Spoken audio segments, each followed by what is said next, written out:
Dr. Sarah Chen pressed her back against the cold metal wall of the research station's corridor, listening to the distant sounds of battle echoing through the ventilation system. The emergency lights cast everything in a hellish red glow, and the acrid smell of burning electronics filled the air. Another explosion shook the station, sending loose debris raining from the ceiling. 3 days ago, the mining station on Kepler 442c had been a bustling hub of interspecies cooperation. Humans, Zephyrians, and even a few of the reserved crystalline had worked side by side, extracting rare earth metals from the planet's crust. Now it was a war zone. The Skarn had come without warning. These apex predators from the outer rim were known throughout the galaxy for their ruthless efficiency and complete lack of mercy. They stood nearly 3 meters tall, with razor-sharp claws, armored hide, and the intelligence that made them far more dangerous than any mere beast. Most civilized species had learned to avoid Skarn space entirely. Sarah clutched her medical kit tighter and tried to control her breathing. As the station's chief medical officer, she had sworn an oath to help all sentient beings. But the evacuation pods had left hours ago, and she was supposed to be on the last transport. Instead, she had stayed behind to search for survivors.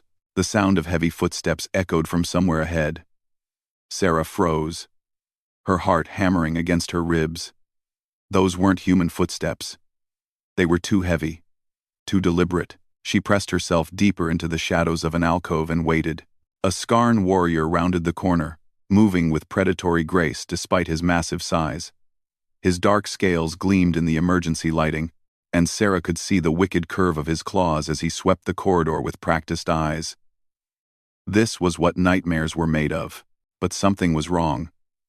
The warrior stumbled slightly, catching himself against the wall. Dark fluid dripped from beneath his armor, leaving a trail behind him. He was wounded. Sarah watched in fascination and terror as the mighty predator struggled to stay upright. His breathing was labored, and she could see the way he favored his left side. Whatever had happened during the battle, this Skarn was in bad shape. The warrior took another step and collapsed to one knee. His massive head swung back and forth, searching for threats, but his movements were sluggish. Sarah could see now that his armor was cracked along the ribs, and bright blue blood was seeping through the gaps. Every instinct screamed at her to run. Skarn were killers by nature. Even wounded, this creature could probably tear her apart without much effort. The smart thing to do would be to wait for him to move on, then head for the emergency pods. But Sarah Chen had not become a doctor to make the smart choice. She had taken an oath to preserve life, regardless of species.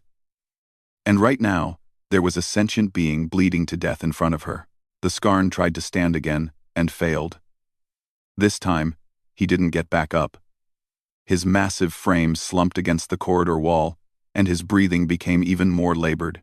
Sarah could see his strength ebbing away with each passing second. She made her decision.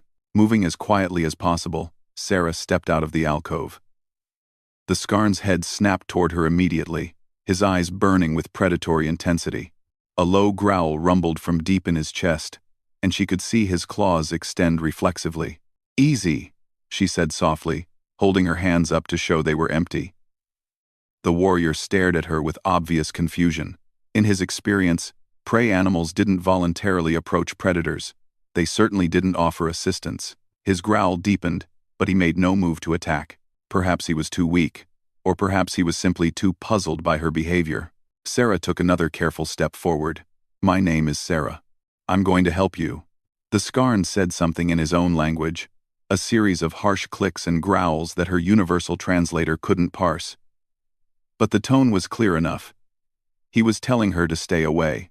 "I know you don't trust me," Sarah continued, taking another small step. "And I know what your species thinks of humans. But you're dying, and I'm the only medical help available."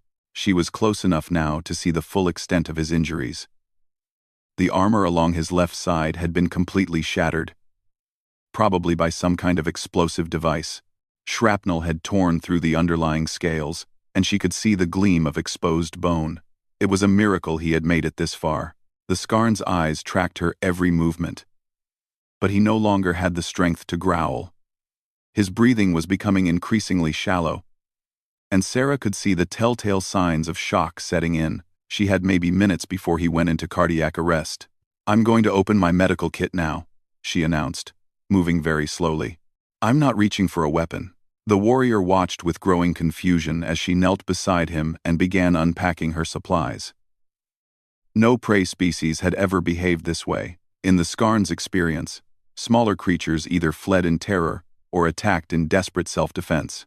They didn't calmly offer medical assistance to their natural predators. Sarah's hands were steady as she prepared a broad-spectrum antibiotic injection. "This is going to help fight infection," she explained, even though she doubted he could understand her. "It might sting a little."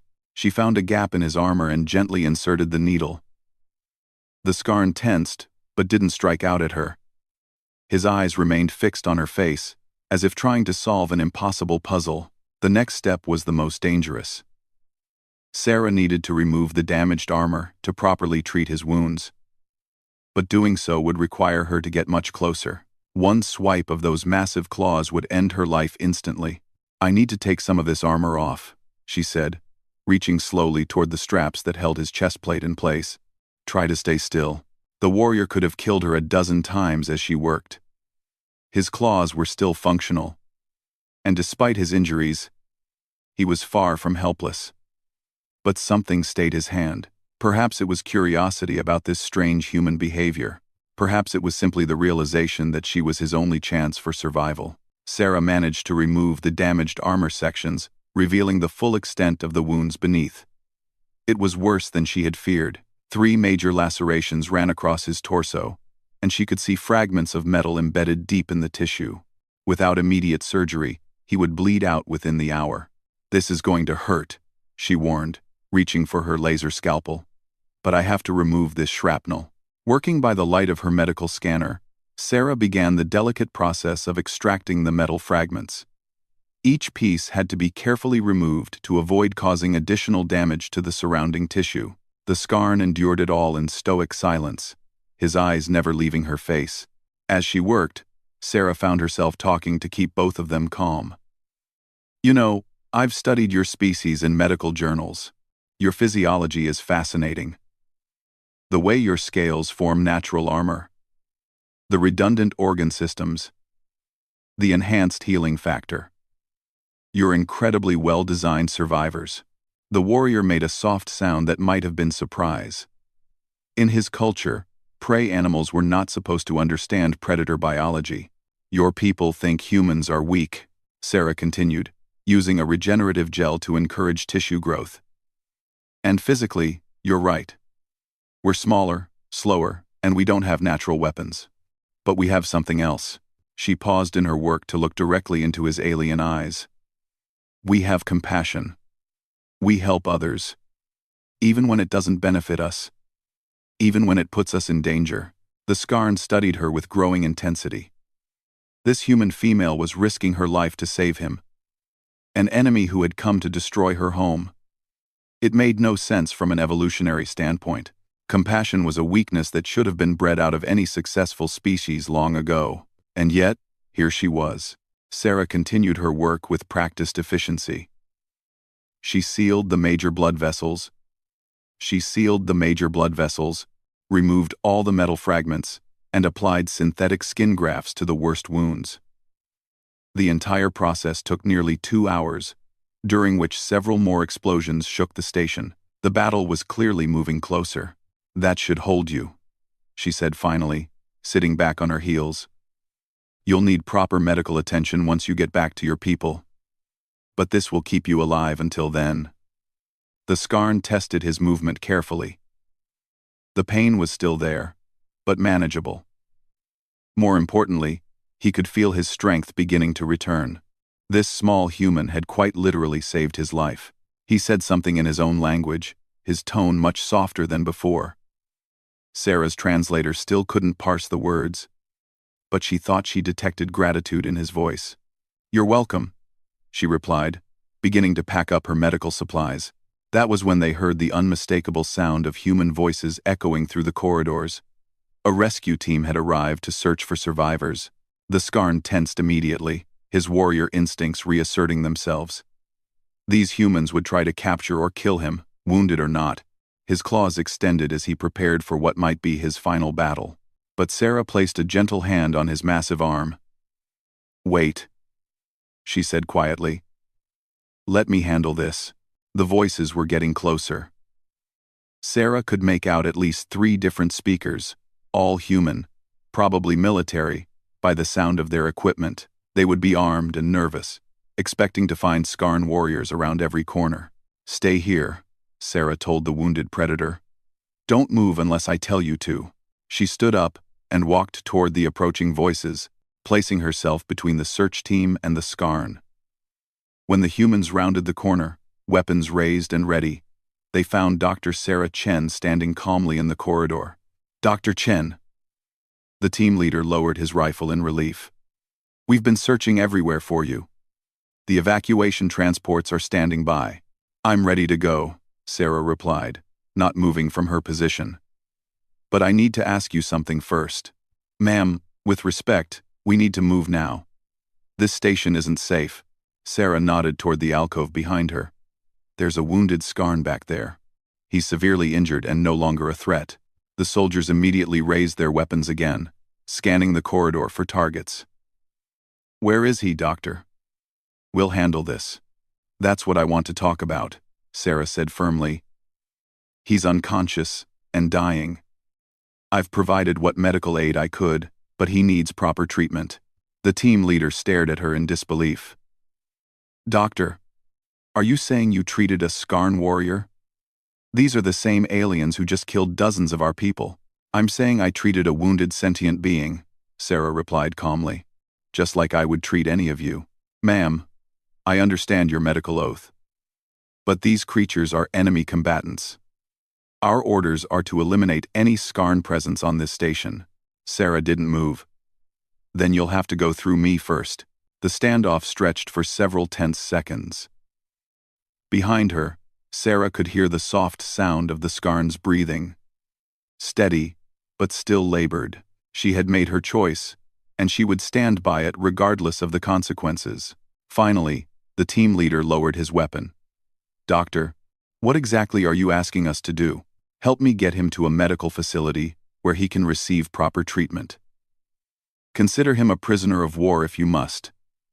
But don't execute a helpless being. The Skarn don't take prisoners, Doctor. They don't show mercy to humans."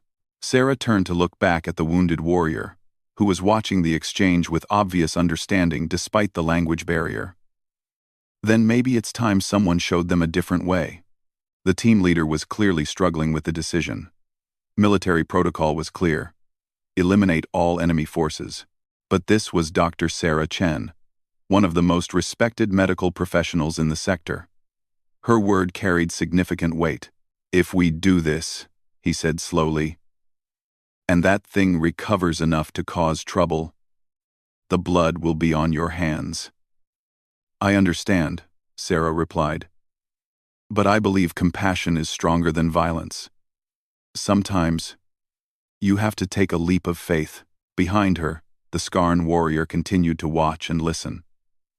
He was beginning to understand that this human female was arguing for his life with her own species. She was risking her career, possibly her freedom, to protect an enemy who had given her nothing in return. It was the most alien behavior he had ever witnessed. The team leader made his decision. "All right, Doctor. We'll transport him to the medical ship under heavy guard. But any sign of aggression, and we put him down immediately." Sarah nodded gratefully. "That's all I ask."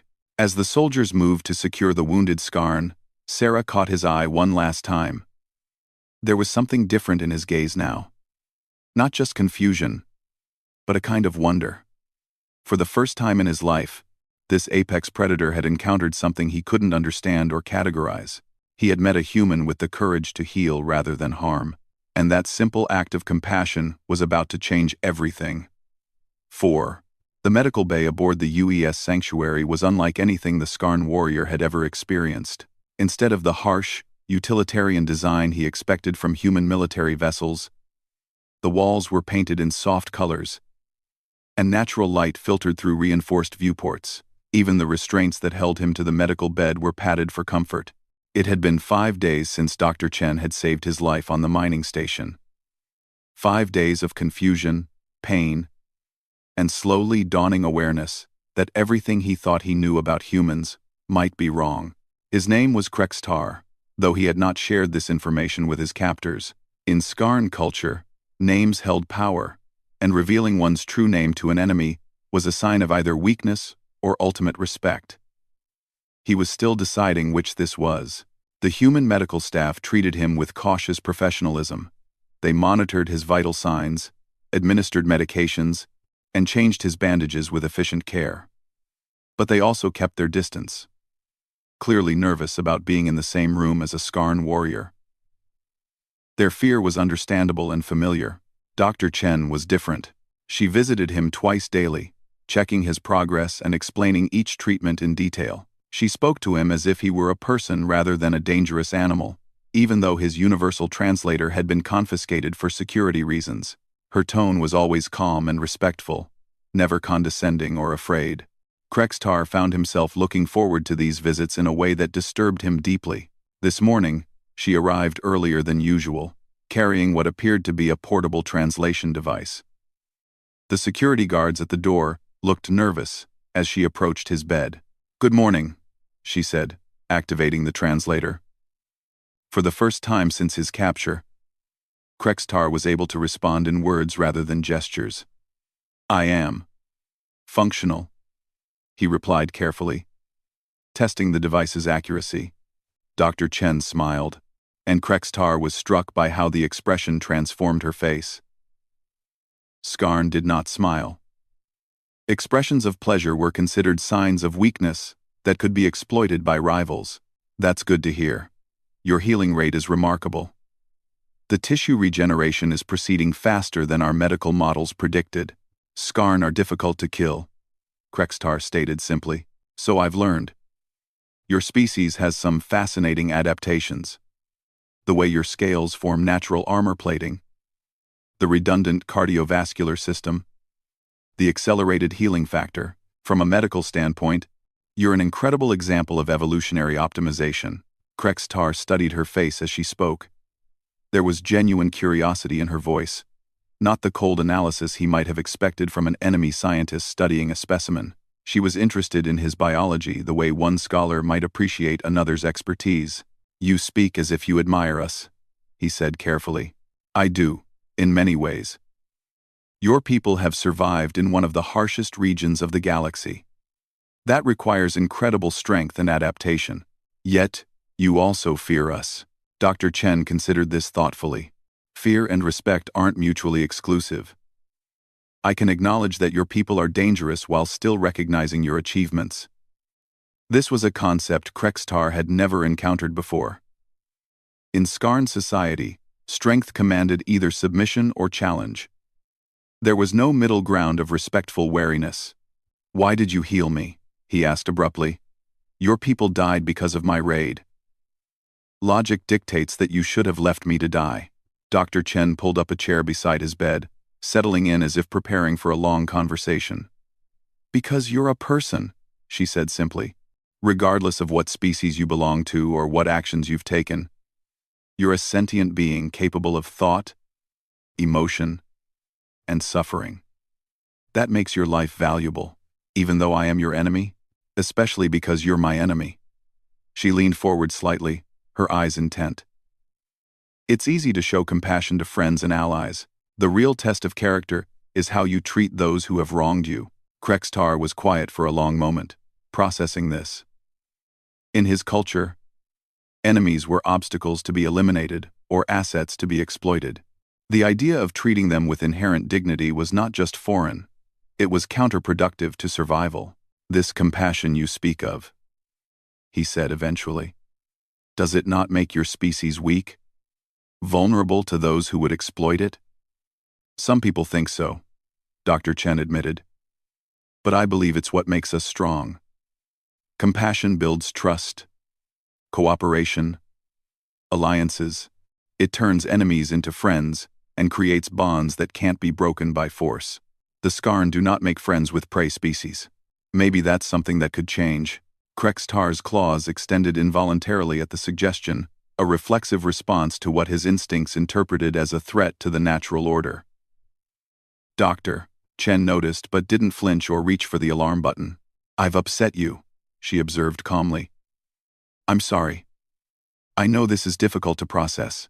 You suggest that everything I have been taught about the galaxy is wrong," Krextar replied, retracting his claws with effort. "That is disturbing. I'm not saying it's wrong, just incomplete. There are many different ways of existing in the universe. The Skarn way has kept your people alive and strong. But it's not the only way." She stood up and moved to the viewport, gazing out at the stars beyond. "Tell me about your homeworld. What's it like?" The change of subject was clearly intentional, giving him time to process their previous exchange. Krextar found himself oddly grateful for this consideration. "Skarthul is a harsh world," he began slowly. "The gravity is twice what you experience here. The atmosphere is thin. The climate is cold.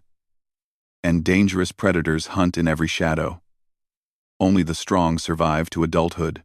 It sounds challenging. "It made us what we are. Every Skarn child must prove their worth or die. There is no place for weakness or sentiment." Dr. Chen turned back to face him. "What about family? Do you have siblings? Parents?" "I had a clutch brother. He died during our trial of ascension when we were juveniles. I'm sorry for your loss. That must have been difficult." Krextar stared at her in confusion. "Why do you express sorrow? You did not know him." "Because losing family is painful, regardless of the circumstances. Even if your culture sees it as necessary, that doesn't mean it doesn't hurt." The concept that an enemy would sympathize with his personal losses was so alien that Krextar struggled to process it. "You are strange beings," he said finally. Dr. Chen laughed, a sound that seemed to fill the medical bay with warmth. "We get that a lot from other species. Humans are considered peculiar by most of the galactic community. Yet you have spread across more worlds than any other species in known space. Exactly because we're peculiar. Our curiosity drives us to explore. Our adaptability helps us survive in different environments. And our compassion helps us build relationships with other species, instead of just conquering them." Krextar considered this. The human expansion across the galaxy was legendary, accomplished in a fraction of the time it had taken older species to establish their territories. Most attributed this to human aggression and technology, but Dr. Chen was suggesting a different explanation. "The mining station," he said suddenly. "There were multiple species working together. Humans, Zephyrians, crystalline entities. How is this possible? Trade partnerships, mutual defense agreements, cultural exchange programs. We found that cooperation is often more profitable than conquest, but the crystalline are silicon-based life forms. You have nothing in common biologically. That's what makes it interesting. Different perspectives, different ways of solving problems. The crystalline are incredible engineers. And the Zephyrians have mathematical abilities that complement our creativity. Together, we accomplish things none of us could manage alone." Krextar's worldview was being systematically dismantled with each conversation. In Skarn society, cooperation existed only within strict hierarchical structures. The idea of equal partnerships between species with different strengths was revolutionary. "Your leaders permit this?" he asked. "Our leaders encourage it. Earth's government has built its entire foreign policy around what we call cooperative expansion. Instead of taking what we want, we try to create situations where everyone benefits. And when cooperation fails, when others refuse your offers, then we defend ourselves, but we try to leave the door open for future dialogue. Sometimes it takes time for trust to develop." Dr. Chen returned to her chair, pulling up his medical chart on a portable tablet. "Speaking of cooperation, I have a proposition for you." Krextar tensed, his warrior instincts warning him to be cautious. "Your injuries are healing well, but you're going to have several more weeks of recovery time. During that period, would you be willing to participate in a cultural exchange program?" "What does that mean?" "You teach us about Skarn biology, culture, and technology. In return, We share information about human society and our medical techniques. Both species learn something valuable, and if I refuse, then you receive standard medical care until you're healthy enough to be repatriated through diplomatic channels. No pressure either way. Krextar studied her carefully, looking for signs of deception or hidden motives. In his experience, all interactions were ultimately about power and advantage. But Dr. Chen's expression was open and honest, with no trace of manipulation. Why would you trust me with information about human technology? Because trust has to start somewhere. If we always assume the worst about each other, we'll never find common ground. And if I use this knowledge against your species, then we'll deal with that problem when it arises. But I don't think you will. What makes you so certain? Dr. Chen smiled again, that same warm expression that seemed so foreign yet appealing. Because I've seen who you really are, Krextar. Underneath all that armor and training, you're someone who thinks deeply about the world around him, someone who questions assumptions and seeks understanding. Krextar's shock at hearing his name was visible. How do you know? You've said it several times in your sleep. The medical monitors pick up all vocalizations. He had revealed his name unconsciously, during moments when his guard was down. In Skarn culture, this was tantamount to a declaration of trust. The implications disturbed him greatly. I am a Skarn warrior, he said, as much to remind himself as to inform her. I was born to fight, to conquer, to expand my people's territory. I cannot simply abandon everything I am. I'm not asking you to abandon anything. I'm asking you to consider that there might be room in the universe for multiple ways of being. Dr. Chen stood and moved toward the door, pausing at the threshold. Think about it. There's no rush to decide. After she left, Krextar lay in the soft medical bed, staring up at the ceiling. Everything about this experience contradicted his understanding of how the universe worked. Enemies were not supposed to heal each other. Prey species were not supposed to show strength through compassion.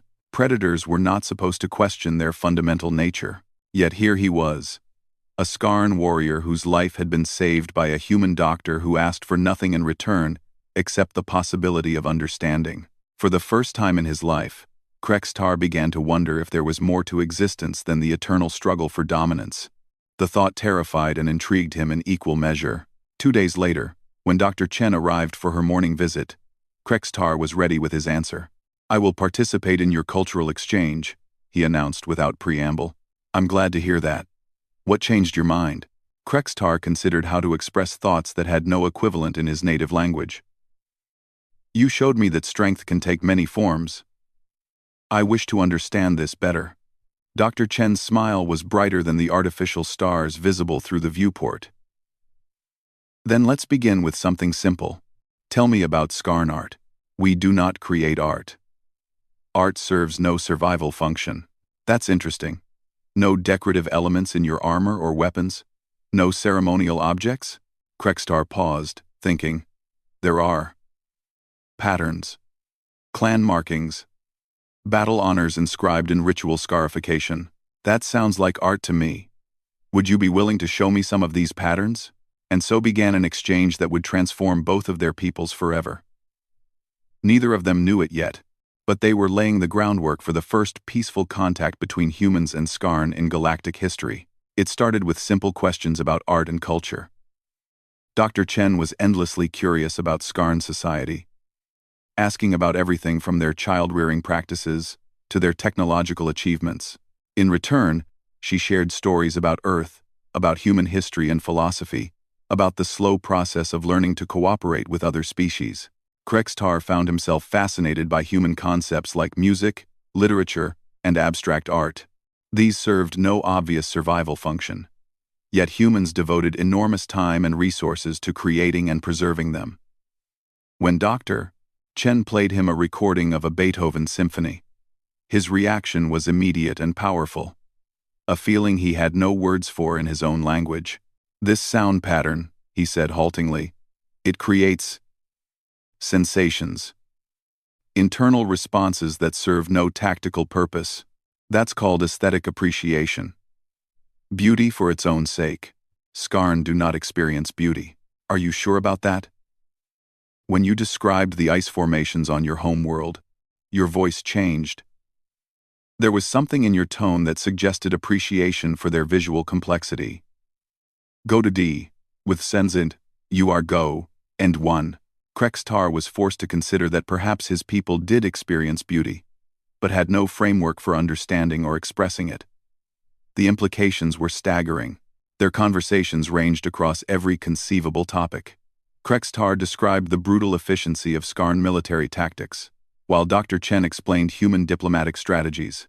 They discussed philosophy, comparing the Skarn emphasis on individual strength with humanity's focus on collective cooperation. Slowly, grudgingly, Krextar began to see that neither approach was inherently superior. Both had evolved to suit their respective environments and challenges. The Skarn way had kept his people alive on a hostile world, while the human way had enabled them to thrive in a diverse galaxy.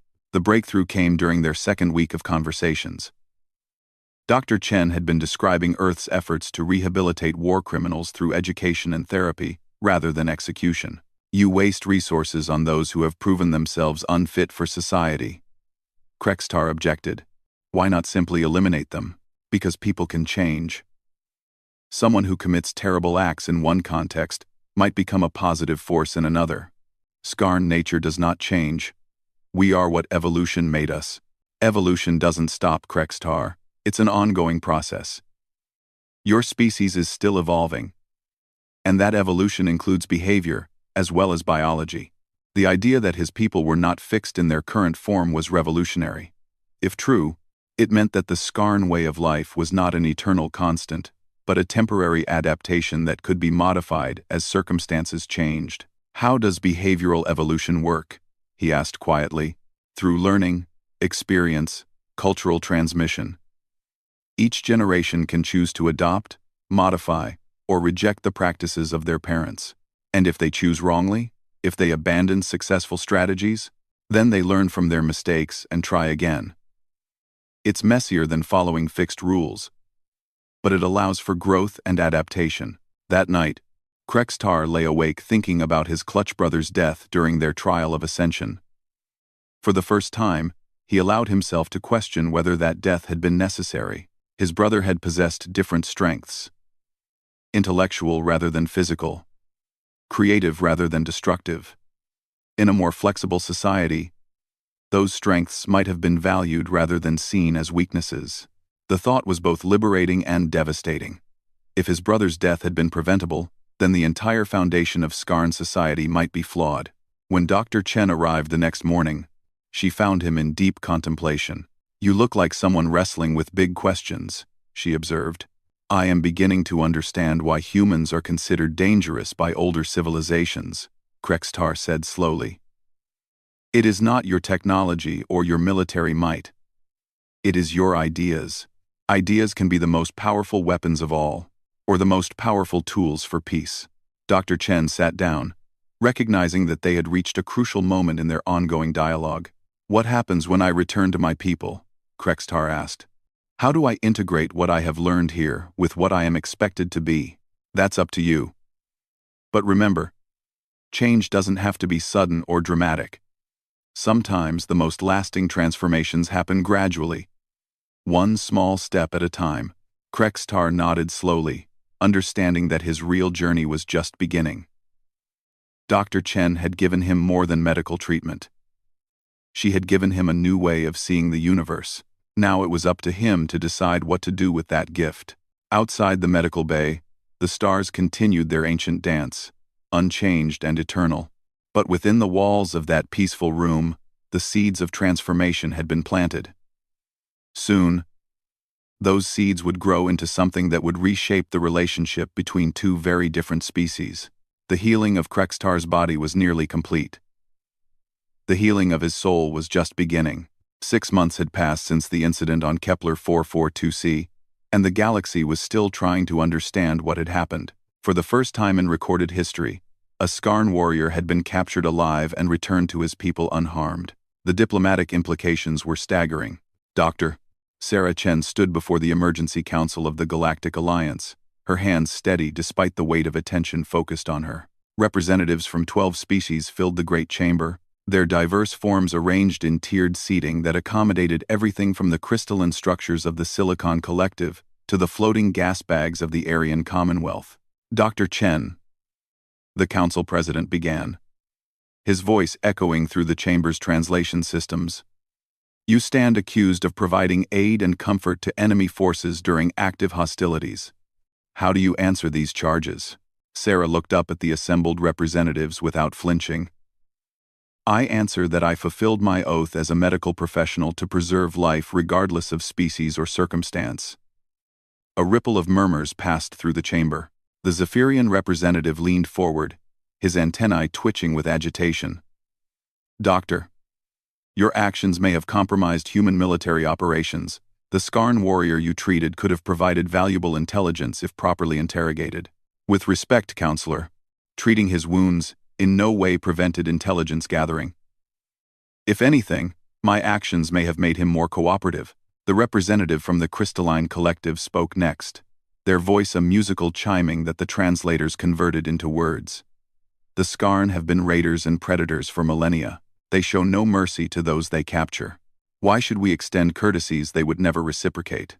Because showing mercy isn't about what others deserve. Sarah replied firmly. It's about who we choose to be. Before the debate could continue further, a disturbance at the chamber's main entrance drew everyone's attention. The massive doors, designed to accommodate the largest member species, slid open to reveal an unexpected sight. Krextar entered the chamber with measured steps, his massive frame imposing even in the vast space. He wore no weapons or armor, only simple robes that marked him as a diplomatic envoy. Behind him walked a delegation of 3 other Skarn, equally unarmed and wearing similar garments. The chamber erupted in shocked exclamations and hurried conversations. Several security personnel reached for their weapons before remembering that this was supposed to be neutral ground. Honored counselors, Krextar said, his voice carrying clearly through the translation network. I request permission to speak before this assembly. The council president struggled to maintain composure. In 5 centuries of Alliance history, no Skarn had ever voluntarily entered their chambers. This is highly irregular. The proceedings concern internal Alliance matters. The proceedings concern me directly, Krextar replied. I am the warrior whose life Dr. Chen preserved. I believe my testimony is relevant. After a hurried consultation with his advisors, the council president nodded reluctantly. Very well. You may speak, but any aggressive action will result in immediate termination of these proceedings. Krextar moved to the center of the chamber, where speakers traditionally addressed the assembly. His presence dominated the space, and Sarah could feel the tension radiating from every representative present. 6 months ago, he began. I was part of a raid on the mining station at Kepler 442c. I was wounded during the assault and left to die in the station's corridors. By all rights, I should have perished there, forgotten and unmourned. His eyes found Sarah in the crowd. Instead, I encountered something I had never seen before and did not understand. A human female approached me while I lay dying. She offered no threats, made no demands. She simply knelt beside me and began to heal my wounds. The chamber was completely silent now, every representative hanging on his words. In that moment, Dr. Sarah Chen risked her life to save mine. Not because she expected reward or advantage, but because she believed my life had value despite our enmity. This act challenged everything I thought I knew about the galaxy. Krextar turned slowly, addressing different sections of the assembly. My people have been raiders for countless generations because we believed the universe was fundamentally hostile. We took what we needed by force because we saw no alternative. Dr. Chen showed me that alternatives exist. The Zephyrian representative interrupted. Pretty words, but the Skarn continue to raid civilian targets. Your presence here changes nothing, does it not? Krextar reached into his robes and produced a small device, setting it on the chamber floor. A holographic projection sprang to life, showing what appeared to be a massive space station under construction. This is Sanctuary Station, currently being built in the Skarthul system. It will serve as a medical facility and cultural exchange center, staffed jointly by Skarn and Alliance personnel. The chamber erupted in surprised voices. The implications were staggering. Furthermore, Krextar continued, raising his voice above the din, the Skarn Dominion has agreed to a ceasefire with all Alliance member species for a period of 1 standard year while we explore possibilities for formal peace negotiations. The Council President was on his feet. This is the first anyone has heard of these developments. How can we verify? Because I am here to verify them personally, a new voice interrupted. Every head in the chamber turned toward the entrance as another figure entered. This Skarn was clearly ancient, his scales dulled with age, but his presence radiating absolute authority. Even Krextar dropped to one knee in a show of respect. Greetings, Alliance Council, the elderly Skarn said. I am War Leader Thokmor, first speaker of the Skarn Dominion. I have come to formally present our proposal for peace negotiations. The chamber descended into chaos. Representatives shouted questions in a dozen languages while security personnel struggled to decide whether this constituted a threat or an opportunity. The council president pounded his gavel repeatedly, trying to restore order. Finally, the commotion died down enough for Thokmor to continue. 6 months ago, one of our warriors returned from what should have been his final raid. He brought with him stories of a human who had shown unprecedented compassion to her enemy. Initially, we dismissed these stories as the delusions of a damaged mind. The war leader's gaze settled on Sarah. But Krextar was persistent. He argued that if humans were capable of such behavior, then perhaps our understanding of the galaxy was incomplete. He requested permission to study human culture more deeply. The results of that study have been illuminating, Thokmor admitted. We have learned that humans are not the soft, weak prey animals we believed them to be. They are something far more dangerous. They are teachers. They spread ideas that challenge fundamental assumptions about how civilizations must function. The crystalline representative chimed in with obvious skepticism. And you found these ideas compelling enough to consider abandoning millennia of raiding? We found them compelling enough to test, Thokmor corrected. The Skarn way has served us well, but it has also limited us. We have never grown beyond our home system because we could only never build lasting relationships. Dr. Chen's actions suggested a different path might be possible. Sarah found her voice for the first time since the Skarn had arrived. What exactly are you proposing? Thokmor turned to address her directly. A gradual transition from raiding to legitimate trade and cooperation. Sanctuary Station will serve as a neutral meeting ground, where our species can learn to work together safely. If successful, we will expand the program to include other Alliance members. And if it fails? The Zephyrian representative demanded. Then we return to the old ways. But with better understanding of our neighbors, Krextar replied. The knowledge gained will not be wasted. The council president was struggling to process the magnitude of what was being offered. War leader, you must understand that this proposal will require extensive review. The Alliance cannot make such decisions hastily. Of course, we expect nothing less. Thokmor produced a data crystal from his robes. Our formal proposal is contained here, along with detailed plans for Sanctuary Station and preliminary trade agreements. Take all the time you need to study them. But know this, the war leader continued, his voice carrying a subtle warning. This offer is born from Dr. Chen's act of compassion, but it will not remain open indefinitely. There are factions within the Dominion who see any cooperation with other species as weakness. They grow stronger with each day that passes without progress. The implications were clear. This might be the only opportunity for peace between the Skarn and the rest of the galaxy. The council president looked around the chamber, seeing his own uncertainty reflected in the faces of his colleagues. We will need time to deliberate. In the meantime, I think it would be appropriate to suspend Dr.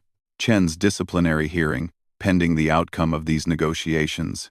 Sarah felt a surge of relief, but it was tempered by the weight of responsibility she now carried. Her simple act of medical compassion had apparently triggered a potential revolution in galactic politics. As the formal session ended, and representatives began filing out in small groups, engaged in heated discussions. Krextar approached Sarah directly. "Thank you," he said simply. "For what?" "All I did was treat your wounds. You treated more than my wounds. You healed a fundamental misunderstanding that has plagued the galaxy for millennia." Sarah studied his alien features, still amazed by how much he had changed. "What happens now? Will your people really follow through on this?" "That depends on many factors, not all of which are under our control. But yes, I believe we will try. The alternatives have become less appealing. And you? What's your role in all this?"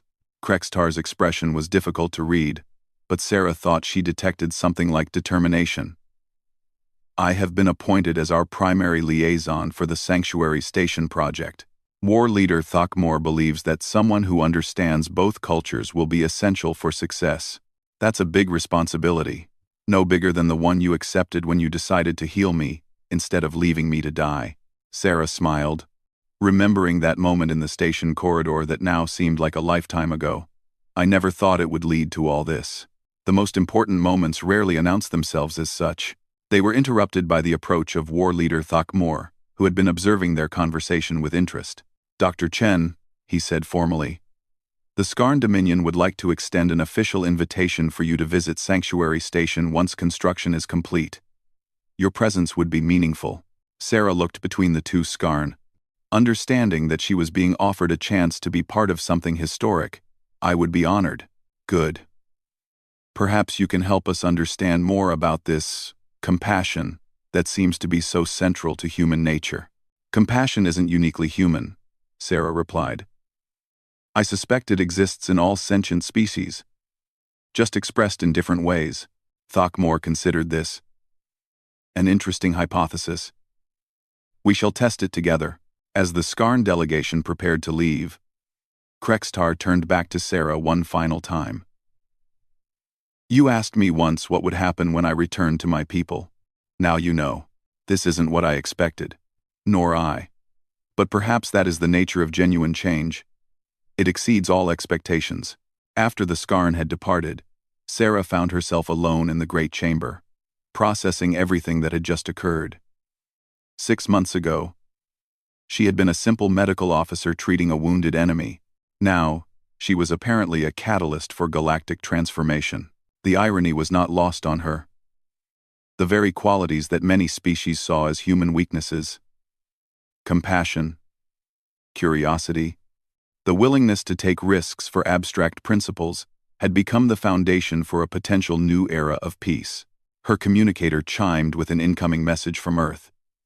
She opened it to find a video from her mentor, Dr. Elizabeth Foster, who had taught her everything she knew about xenomedicine.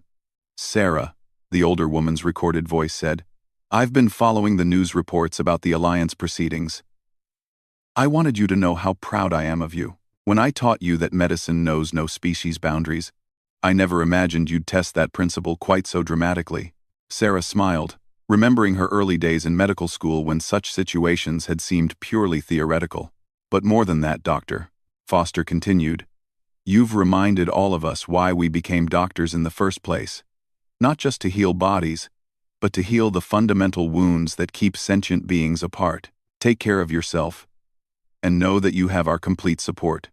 The message ended, leaving Sarah alone with her thoughts once more. Outside the great chamber's viewports, she could see ships from a dozen different species coming and going, carrying news of the day's historic events to every corner of the galaxy. Somewhere out there, construction crews were beginning work on Sanctuary Station. Former enemies would soon work side by side, learning to trust each other despite millennia of mutual hatred. It would not be easy. There would be setbacks, misunderstandings, and resistance from hardliners on all sides. But it was possible now in a way it had never been before, all because one human doctor had chosen to see a wounded being instead of an enemy warrior.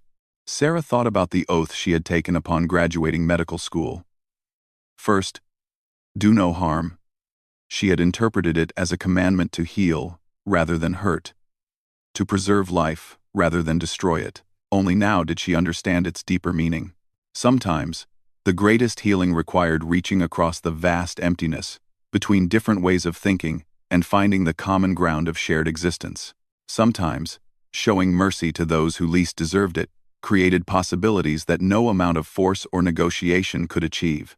As she finally left the chamber and headed back to her quarters, Sarah allowed herself to hope that the galaxy was about to become a little less lonely. The stars that had once seemed like barriers between hostile civilizations might soon become bridges connecting new friends. And it had all started with a simple choice to heal rather than harm. 3 years later, Sanctuary Station would become the most successful diplomatic venture in galactic history, leading to trade agreements, cultural exchanges, and even joint scientific expeditions between former enemies. The Skarn Dominion would transform from a raiding power into a respected member of the galactic community, their warrior traditions redirected toward exploration and protection rather than conquest. Krextar would eventually become the first Skarn ambassador to Earth, where he would establish the Institute for Interspecies Understanding. Dr. Sarah Chen would serve as the Institute's first director, teaching new generations of diplomats and medical professionals that compassion was not a weakness to be overcome but a strength to be cultivated. But all of that lay in the future. For now, Sarah Chen simply walked through the corridors of the Alliance headquarters, carrying with her the knowledge that sometimes the smallest acts of kindness could change the entire universe. Behind her, the great chamber stood empty except for the lingering echoes of words that had reshaped galactic civilization. The healing was complete. But the real work was just beginning.